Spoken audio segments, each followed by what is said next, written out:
புரட்சித் தலைவர் எம்ஜிஆர் அவர்கள் தான் தமிழக முதலமைச்சராக பொறுப்பேற்றவுடன் ஏழை மக்களின் நலனில் அதிக கவனம் செலுத்தினார். தேர்தல் பிரச்சாரத்தில் தான் அளித்த வாக்குறுதிகள் ஒவ்வொன்றையும் நிறைவேற்றினார். விவசாய பெருங்குடி மக்கள் 3 மாதங்களுக்கு ஒருமுறை மின்சார கட்டணம் செலுத்தினால் போதும் என்று அறிவித்தார் எம்ஜிஆர். விவசாயத்திற்கு தேவையான உரம், விதை நெல் போன்றவற்றின் விலையில் எல்லாம் சலுகைகள் வழங்கினார் எம்ஜிஆர்.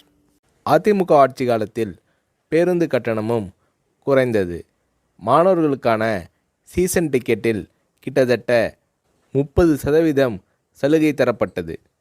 சட்டம் ஒழுங்கை காப்பாற்றும் வகையில் சமூக விரோத செயல்களில் ஈடுபடுவோரின் மீது கடுமையான நடவடிக்கைகளும் எடுக்கப்பட்டது. எம்ஜிஆர் தமிழக மக்களிடம் அளித்த வாக்குறுதிகள் மிக விரைவாகவே நிறைவேற்றி வந்தார்.